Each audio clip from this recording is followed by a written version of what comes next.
real question we should be asking ourselves is not like, how do we stand up entirely new bureaucratic systems, but how can we make what we have a lot more effective? Hello, everyone, and welcome to Caveat, the CyberWire's Law and Policy podcast. I'm Dave Bittner, and joining me is my co-host, Ben Yellen from the University of Maryland Center for Health and Homeland Security. Hello, Ben. Hello, Dave. On this week's show, Ben looks at the shift to more secure messaging apps and the fallout of Parler going offline. I've got the story of the FTC cracking down on misuse of facial recognition software. And later in the show, my conversation with Andrew Burt from the Yale Information Society Project. He's going to be telling us about the Digital Future Whitepaper Series, and they just released their first white paper. It's titled Nowhere to Hide: Data, Cyberspace, and the Dangers of the Real World. While this show covers legal topics and Ben is a lawyer, the views expressed do not constitute legal advice. For official legal advice on any of the topics we cover, please contact your attorney.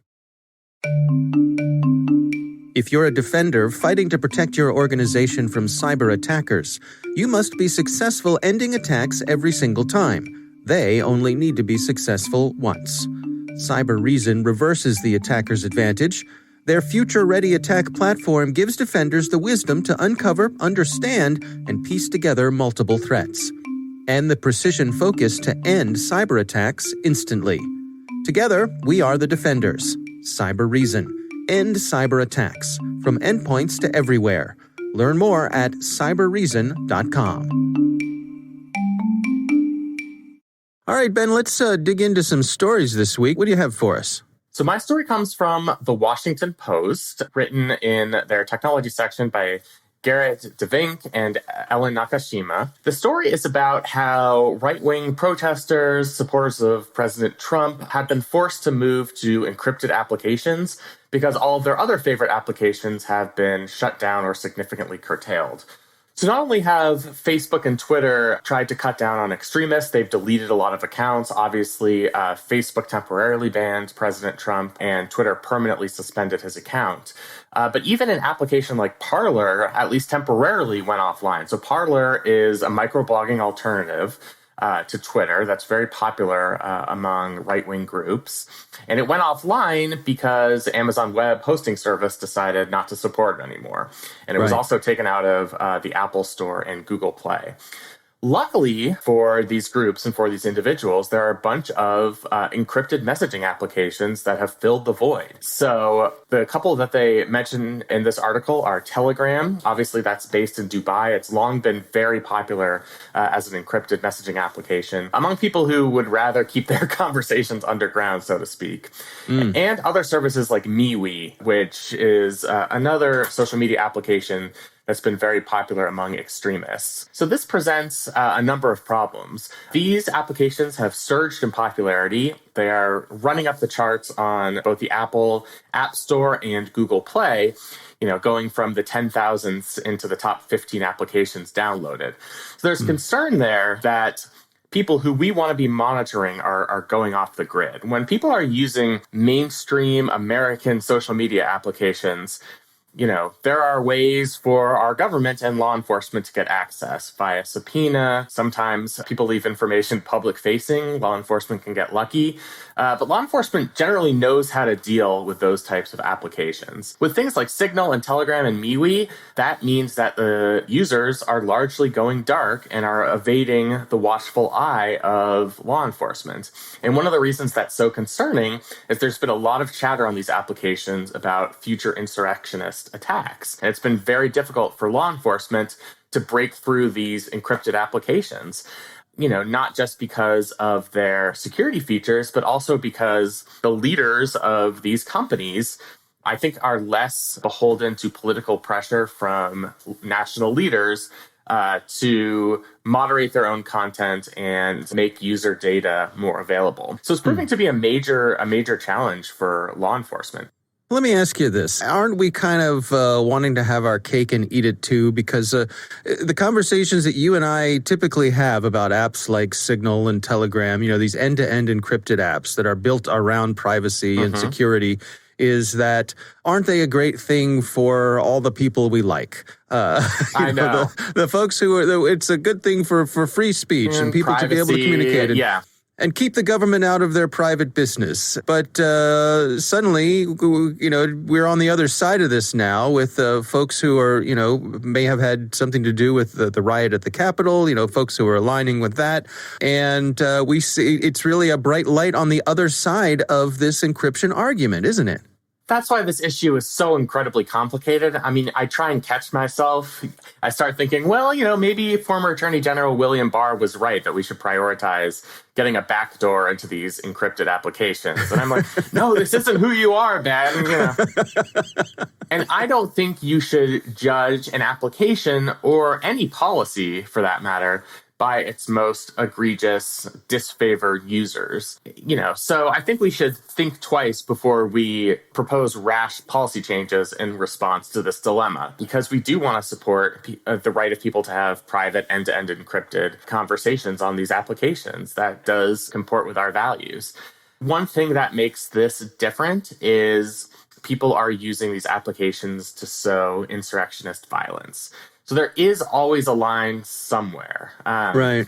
And even these applications, when they were contacted by the Washington Post, have tried to claim they've done their best to moderate content. They took down 1,000 posts. At least that's what Telegram had said. 3,000 public groups in January alone that were inciting violence, although they said that fewer than 6% of those were in the United States. So even these applications themselves that want to sell themselves on, protecting your privacy, your conversations, I think really do draw the line at having their platform be the one where people are planning insurrectionist violence. But you're right, we can't have our cake and eat it too. There are always trade-offs here. The trade-off here is, would we potentially want to give up all of the benefits of private messaging services, and there are many benefits, just for our short-term goal of protecting ourselves through this very tumultuous time? And honestly, Dave, there's not an easy answer to that question. Yeah. I mean, I try to think about something that I think everyone is in broad agreement is a bad thing, something like child pornography, that sort of thing, that these platforms can be used for those sorts of things. The people who want to do those things can use these end-to-end encrypted apps in service of those crimes that they're committing. There's not a whole lot that the app developers can do about that because, as you sort of say, I mean, as a side effect of how these apps work, they don't have a view into what's going on their platforms. But we all say, well, as you say, we can't judge it by the most extreme uses of it. To me, this is just the developing reality that it makes sense. As you shut down the places in the public eye where folks can communicate, and people learn their lesson, right? Yes. Like the folks who want to do these things are part of the reason they're getting so easily tracked down and arrested. I'm thinking specifically of the Capitol riot, is because of all the things they posted publicly. Right. So look where I it makes am. sense. Yeah. Right. Look, here's my GPS location. It makes sense that the natural way of things would be that they would say, ooh, we got to do better than that. And Yes. they would move to a different platform. Yes, that is a problem for law enforcement. And what an interesting natural evolution of things. Is that a way to say it? Yeah. One thing I keep thinking about, I always try and find my analogies in the non-digital world. But I'm sure there was some point in history where people were planning insurrection through the U.S. mail. People were sending each other letters saying, here's what I think we should do. This is how we should, we can topple the government, commit violence, sow unrest. And can you imagine if in, response to that, the government decided that they were going to open all of our letters before we saw them? A lot of us would find that offensive. Obviously, there's no perfect comparison. There are a lot of differences. But I think that's just something that's important to remember. But again, it's not an easy question. Somebody asked me, would you do whatever is humanly possible to stop insurrectionist violence and, to prevent more law enforcement officers, innocent people from getting killed? You'd want to say yes, but these are just not easy questions.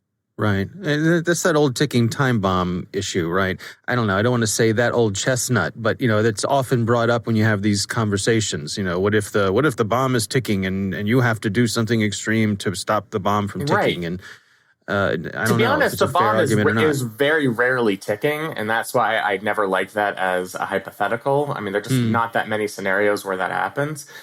I kind of feel like this is maybe one where the metaphorical bomb is sort of ticking. And, there have been, over the last couple of weeks, very specific threats of potentially violent armed insurrectionists going to the U.S. Capitol, going to state capitals. So it's not theoretical. I mean, it's real. Right. And it's hard for me to try and figure out where to draw the line, whether you can take broad strokes to protect the public against these encrypted applications, or whether that would be overbroad and would violate our right to privacy. So it's just a very difficult question. I think, this article didn't really express a view on that. It was more just kind of summarizing what's happening, which is that these applications have skyrocketed in popularity, but it just kind of gets you thinking about that dilemma. Yeah. We'll have a link to that Washington Post article in the show notes. My story this week actually comes from the folks over at the law firm Cooley. We've had some of their fine attorneys as guests on our show here. They sent out an alert that caught my eye, and it's titled, FTC Requires App Developer to Obtain Users' Express Consent for Use of Facial Recognition. Of course, facial recognition is something that comes up regularly with us here. And this is really an interesting outline of what the FTC, the Federal Trade Commission, has been actively doing when it comes to enforcing facial recognition, but also kind of laying out where they stand and where things may be going with this. So this centers around a company called Everalbum. I would say Everalbum. Everalbum. Thank you. My interpretation. I had never heard of it either. So that is okay. Yep, I think that is the correct way to say it. Yeah, that's right. Because they are a photo storage app, and the app is called Ever. So this is a place where you would store your photos. Well, this photo app had a facial recognition functionality built into it. And according to the FTC's allegations, this company misstated what they were doing with facial recognition. They were leading their customers to believe that if they opted out of facial recognition, that their photos would not be subject to facial recognition, when in fact they were. Mm-hmm. For several years. For several years. And also that if someone had deleted their photos, that they would be taken out of the facial recognition pool, that they wouldn't be used for training the facial recognition software and so on. And it sounds like this company was doing the common things that folks do when they're training these facial recognition software programs, whereas you load as many photos as you can into it and you cross-reference that with publicly available photos. So, for example, if I were using this app and I loaded up a bunch of photos and I tagged them as being me, they may take all those pictures they have of me and then go out on the general web and do a Google search on my name and look for more photos of me and cross-reference those and use those to train their system. Well, they had been telling their clients that if you opted out or if you deleted your photos, that they weren't going to be using your photos, and turns out they actually were. So the FTC took issue with this, and they have a proposed order here, which the commissioners of the FTC voted unanimously to accept. There's an interesting list of requirements here. First of all, they want them to provide notice and obtain affirmative express consent before using biometric information in connection with facial recognition technology.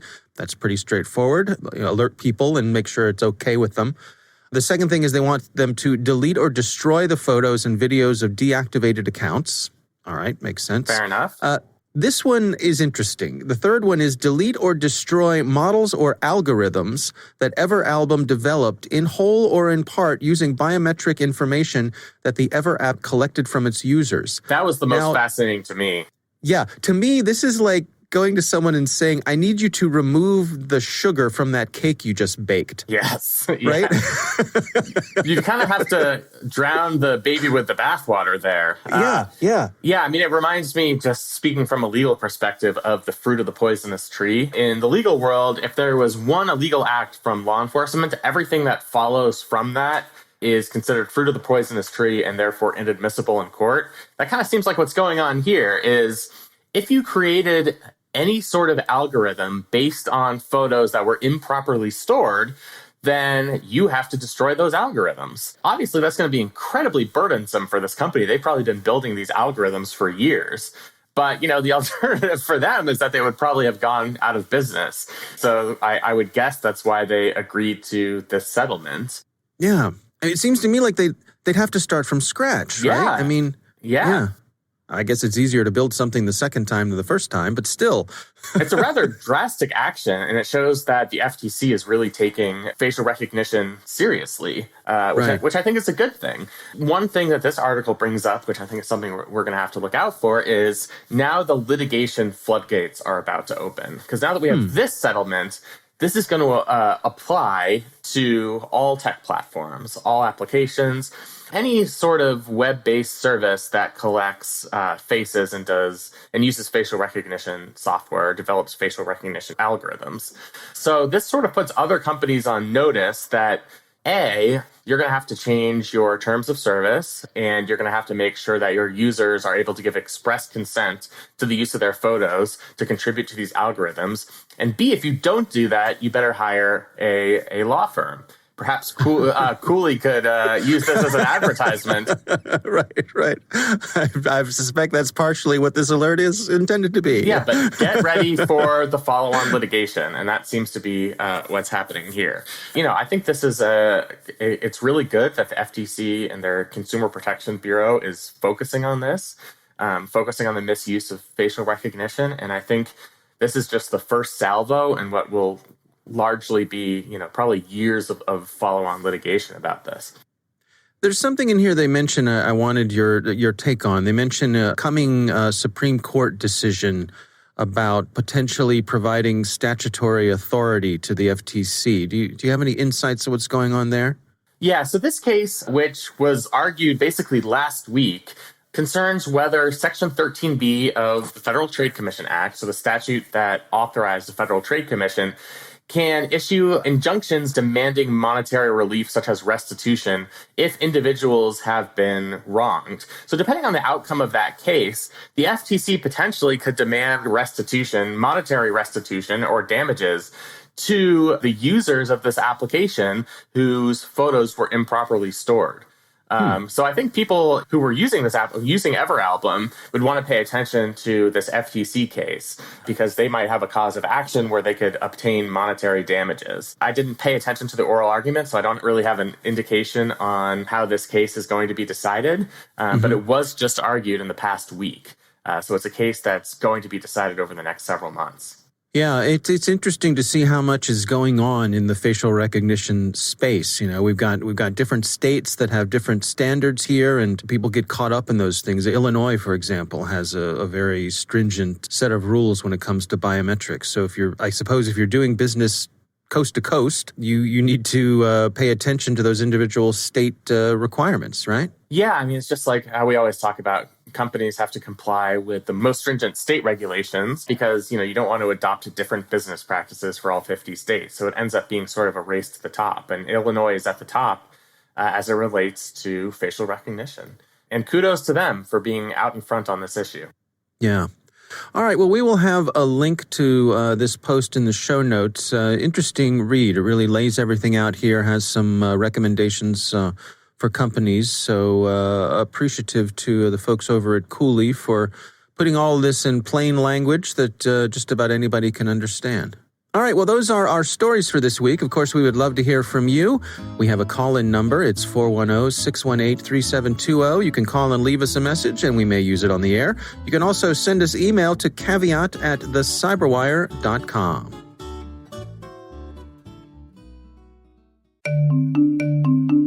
And now a message from our sponsor, CyberReason.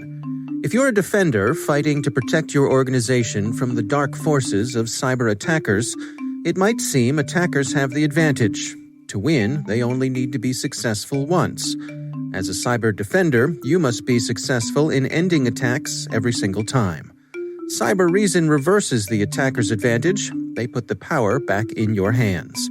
Their future-ready attack platform gives defenders the wisdom to uncover, understand, and piece together multiple threats, and the precision focus to end cyber attacks instantly on computers, mobile devices, servers, and the cloud. Wherever your organization is being threatened, CyberReason is ready to win the battle against cyber attacks, with you and for you. Join them and the world's leading companies. Together, we are the defenders. Cyber Reason. End cyber attacks. From endpoints to everywhere. Learn more at cyberreason.com. Ben, I recently had a conversation with Andrew Burt. He's from the Yale Information Society Project, and they have a Digital Future Whitepaper Series. They just published their first white paper. It's titled Nowhere to Hide: Data, Cyberspace, and the Dangers of the Digital World. Here's my conversation with Andrew Burt. I have been working at the intersection of law, technology, and risk for quite some time, first in the FBI Cyber Division, then at Immuta, which came out of the intelligence community, and now at B&H.ai, this boutique law firm focused on AI. And throughout all of my experience, it's just become clear that we as policymakers, as lawyers, as consumers, as technologists, do not effectively manage risk in cyberspace, period. We see it every day, headlines and breaches, new privacy laws, new laws focused on AI. It just feels like we are drowning in a sea of digital technologies and we don't really know what to grab, how we need to help ourselves. And so this essay is really just kind of a culmination of years of working on some of these issues and thinking about these issues, and basically just trying to describe the issues as I see it, which is not to be a pessimist, but things are pretty bad. We really, I think, have lost sight of what it is we are trying to protect when we talk about things like privacy and security and responsible AI. Yeah, as you say, not to be a pessimist, but, the first several sections of your white paper here are nowhere to hide, privacy is dead, trust is dead, and you're not who you think you are. Not starting off with a rosy summary of where things stand. Yeah, no, it's not. It is not rosy. And some of the reactions, so far, folks seem to enjoy the white paper, but the reactions are kind of like, this is very scary. And I don't think I wrote this to scare people. I think I wrote this to honestly just try to honestly describe my thoughts and my reactions to what's going on. And I think despite that kind of serving of just blunt kind of candor and an assessment of where things stand regarding our privacy and our security, which in my view, I think is accurate, I am optimistic. I do close out this white paper by saying there are many things we can do to fix these issues. So it's not all doom and gloom. I think I say somewhere in the paper that the sky may seem like it is falling, but it need not fall as fast or land as hard. And so I think the real takeaway is that none of this is fated to happen. It is not a foregone conclusion that privacy, really ends up being something meaningless that, our grandparents used to enjoy, and that, the users of social media and denizens of the internet just kind of look back at this idea of privacy kind of laughingly as something that's arcane. This is not something that's fated to happen. And so I think there's a good deal of optimism here in the sense that we have a choice. We can actually choose to adopt digital technologies responsibly, to slow down our adoption so that we can actually understand the complexity of the digital world. But I think, that being said, if the future looks like the past, it's not going to be a particularly great future in terms of our ability to protect all the data that we generate. Well, take me through your premise here. I mean, if privacy and trust are indeed dead, what leads you to that conclusion? I'll start with privacy. And basically, privacy is a very kind of ambiguous concept that has shifted over the decades. But I kind of anchor my definition of privacy in the 1890, the very seminal, famous Law Review article by future Justice Brandeis and another attorney that really kind of set the definition for privacy as the right to be let alone. And so if we think about what this means, the right to be left alone in our kind of modern era where everything we do generates data, and data at large volumes generates insights that we can't understand, that are often sensitive and reflect about who we are, there's really no other conclusion than to state, I think, pretty bluntly, again, that privacy as we've known it, privacy as we've conceived of it, is no longer. The ways that we can be identified, the ways deep and sensitive insights about us can be inferred from the data we generate just keeps growing. I cite in the white paper an incident that happened almost 10 years ago where Target very famously was able to predict that a teenager was pregnant based on her shopping patterns before her family even knew. And that was a decade ago. That was just a few years after the adoption of the iPhone. That was not taking into account all the data that we now generate on a daily basis. And it wasn't also even taking into account the fact that so many of us now live almost our entire lives online as a result of the pandemic. On privacy kind of specifically, this idea that we can protect sensitive information about us, this idea that we can actually exert some control over what other people are able to learn is becoming more and more meaningless directly in relation to all the data we keep generating. So the more digital devices we have, the more connected we are, the more data we generate, the harder it's going to be to protect what we think about as privacy. Do you suppose there's a certain sense of resignation out there where people sort of throw their hands up and they say, well, I want to be part of this digital world and this is just part of what goes with that? Certainly, but I don't think that's the whole story, because if you look at polls and you look at just in general the way the public in the US and around the world views privacy, this is a really important issue. In fact, it's one of the few issues right now that actually has bipartisan support, which is almost crazy to think that there's any issue that could kind of unite lawmakers on both sides of the aisle. But privacy is one of them. So I think there certainly is some resignation, but I think the broader issue is I think it's just about incentive structures. And right now, the incentive structures related to almost all digital technology just overvalue short-term thinking. And so it's one of the reasons why, over time, it becomes incredibly difficult to understand, let alone manage IT environments in a corporate setting, in a home setting. As all of these choices add up, as they accumulate and accrete, it becomes very hard to understand exactly what it is that's happening. And so when we're focused on what's the next app I'm going to download, what's the next cell phone I'm going to buy, what's the next IoT, device I'm going to connect to my home network, it just becomes very hard to step back and think about the bigger picture. This is certainly something that I don't think it's actually rocket science. In the white paper, I outline a couple of very concrete things that I think we can do to help us make sense of our environment. And again, this is totally possible. This is not a foregone conclusion that we are just unable to protect our data. And I would also just say, one of the pretty interesting feedback I've been getting, and frankly, I've been getting this ever since I left the FBI, where people come up to me and they say, what do you think about the latest hack? And kind of, it's almost, let's say every 2 to 3 weeks it happens. And there's always kind of a tone that like, this is the worst thing that's ever happened. Right. What do you think about this? It's kind of, we're just watching, the tide rising, and every single time it rises, it's higher than before. I think one of the interesting perspectives, one of the takeaways of a lot of those conversations is at the beginning, it comes off as pessimistic because I kind of say, of course, this is a real issue. And we as a society, we as a government, globally, we're just not doing enough to address this. But on the other hand, it is not that complicated to fix. We have fixed far more complex issues as a society. So again, I think what it really, the real issue is one of just aligning incentives so that the folks who are selling digital technologies have the same incentives as the folks who are buying and using, and the folks who are using it also have a good understanding of what the risks they're actually kind of adopting as they adopt all these technologies. Well, let's go through some of the specifics together. What are some of the things that you consider to be achievable here?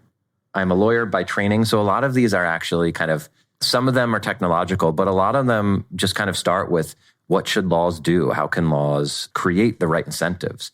And so one of them that I cite, there are a couple, and I don't know how deep we want to get, but one of them that I'll just say is I talk about how laws should incentivize the use of things like privacy-enhancing technologies. And so these are actual technologies or techniques that can help obfuscate data, that can help increase the level of security and privacy associated with data use. And right now, there's a wonderful UN report on privacy-enhancing technologies that I believe I cite in the paper.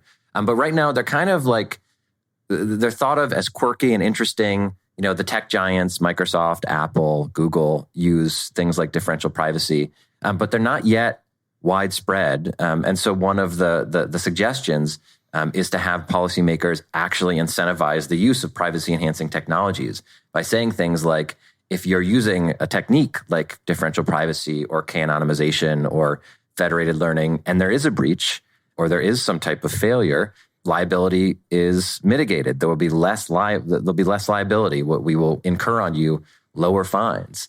And so just the very act of doing that is going to incentivize organizations to adopt technologies that actually prioritize privacy and security. And also, I think it'll have the added benefit of reducing insurance rates, which will further incentivize the adoption. And these are basically like the way that I think of these privacy enhancing technologies as kind of technical safeguards, technical guardrails built into the very fabric of our software that can help to minimize some of the risks that are frankly just inevitable. I'm happy to keep talking about some of the suggestions, but I don't know how deep we want to go into the weeds here. Well, there's something that strikes me here that it seems to me there's a kind of a fundamental disproportionality here. And I think of the example of if I'm just going around, checking out websites, news websites and so on, and I have an ad blocker on because I don't want all my information tracked.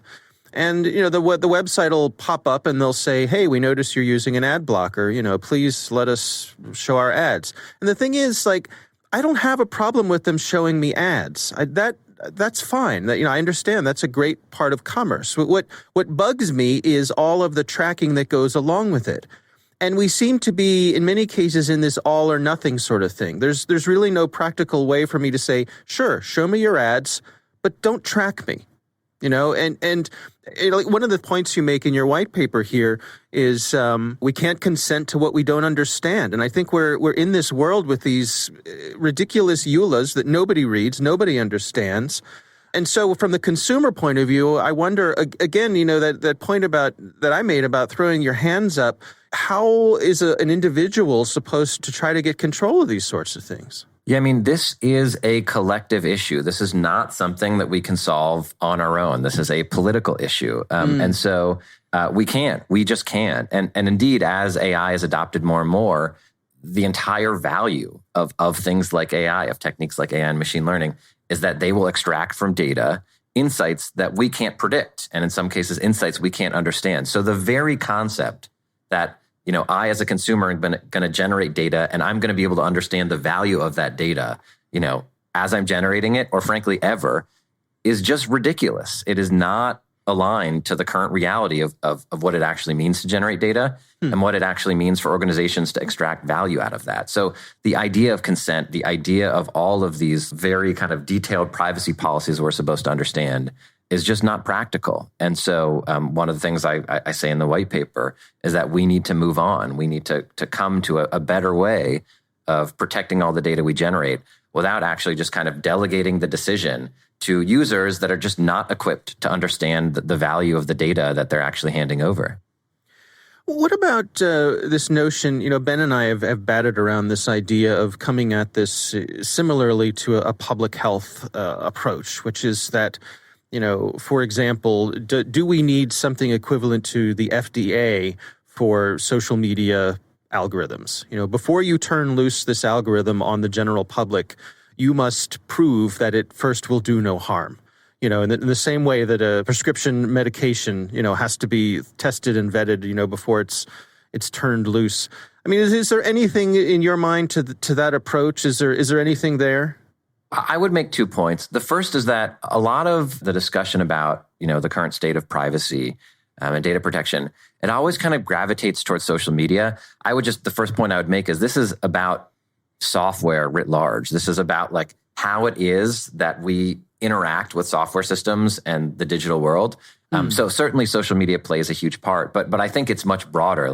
When I'm thinking of these issues, I'm also thinking of smart doorknobs and smart toasters and, so that'd be my first point. My second point is I've seen a lot of this idea that we have a problem, let's create a new government agency solely focused on it to fix it. I get why folks make that argument, but it doesn't sit well with me. In fact, as early as I think it was the early 1970s, some senators were actually suggesting a federal Department of Computers. And we didn't, of course, stand up something like that. And I think, we have a huge amount of innovation to show for it. So I personally much prefer a regulatory approach that's much more rooted in the U.S., which is basically you let the sectors, the FDA for things that are related to medicine, or, the National Highway Traffic and Safety Administration for things related to automotive vehicles.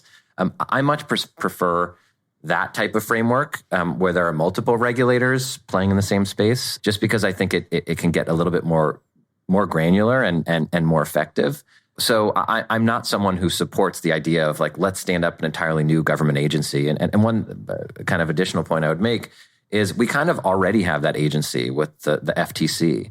I think the FTC and some supporters and folks on Capitol Hill have been floating around ideas that would give the FTC increased authority over many of these issues. So I'm someone who wants our bureaucracy to be as efficient as possible. Again, I'm trying not to be too pessimistic. That's a very optimistic thing to say, I think, in this day and age. Yeah. And so I think the real question we should be asking ourselves is not like, how do we stand up entirely new bureaucratic systems, but how can we make what we have a lot more effective? And I think as a testament to the fact that we don't need a entirely new government agency, like there's just so much more we can do. And again, I make some of those recommendations in the white paper.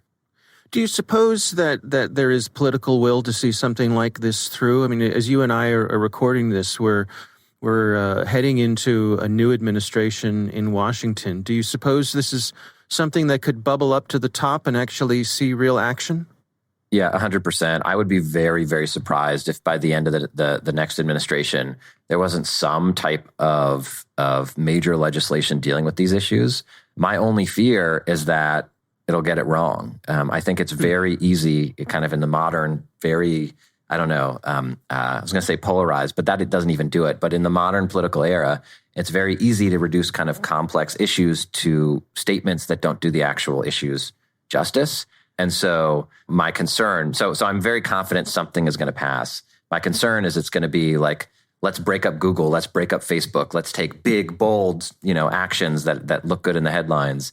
And then we're still going to be left with smart doorknobs that, don't, whose software systems can't update and can therefore just kind of like sit connected to the internet and create vulnerabilities that many of us are not even aware of. So I think the major thing that I worry about is just kind of the quality of software and the complexity of this kind of really, really rapidly expanding digital environment. And if there are no repercussions for creating software that has lots of vulnerabilities, and if we have no real incentives to tamp down that complexity and understand it, it almost doesn't matter what we do to, the big tech companies. We're still going to have issues protecting our data. All right, Ben, what do you think? In some ways, it's very dark. I mean, he's painting a picture of a present and a future where we've permanently lost our sense of privacy. And, I think that's something that most people just don't recognize or realize, which is good that he's doing this series of white papers. I think the first step in addressing these problems is realizing that they exist, is acknowledging that in our pursuit of enhanced digital technology that's improved all of our lives, we have given up any last semblance of personal privacy. There are security cameras everywhere. There's facial recognition. There's, cell site location information. When you put all of those things together, it's not the way it was 50 years ago, where you could really rely on being in your own home and being private from the outside world. So in that sense, it's sort of dark, but I think he did give some indication as to what policy changes we can make that would cut against this loss of privacy. And so much of it has to do with user consent, just so that, people who sign these EULAs can be aware of what they're actually signing. So I thought it was a really interesting conversation. Yeah, thanks. So, it strikes me that we've kind of, as you say, over the past 40, 50 years or so, it's been this slow, there's that analogy of boiling the frog, where the temperature just slowly comes up. Slowly boils. Right. The frog doesn't jump out of the boiling water because it's not like you toss him in and he jumps out. No, you bring the temperature up slowly. And I think when it comes to chipping away at a lot of these privacy things that we just come to expect as part of citizenry, all these technologies have chipped away at the edges of them. And now we find ourselves going, wait, hold on, wait a minute. What did I give up? Yes. Right. Yeah, absolutely. Right. It's not like there was one day where there was a decree from up high, handed down on tablets saying you no longer have privacy. I mean, it's been a slow and steady process as new forms of technology have been introduced. And as we mentioned a million times, it's taken a very long time for the court system to catch up with those technologies. Yeah.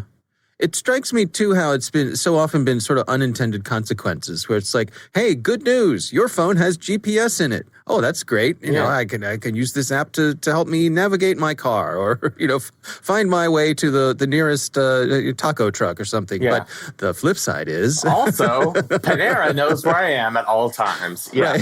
Right, exactly. All right. Well, our thanks to Andrew Burt for joining us. Again, we'll have a link to their work, to that white paper, in the show notes. Our thanks to Cyber Reason for supporting this week's show. If you're a defender fighting cyber attackers, you must be successful every time. They only need to be successful once. Cyber Reason reverses the attacker's advantage. End cyber attacks from endpoints to everywhere. Learn more at cyberreason.com. That is our show. We want to thank all of you for listening. The Caveat podcast is proudly produced in Maryland at the startup studios of Data Tribe, where they're co-building the next generation of cybersecurity teams and technologies. Our coordinating producers are Kelsey Bond and Jennifer Iben. Our executive editor is Peter Kilpie. I'm Dave Bittner. And I'm Ben Yellen. Thanks for listening.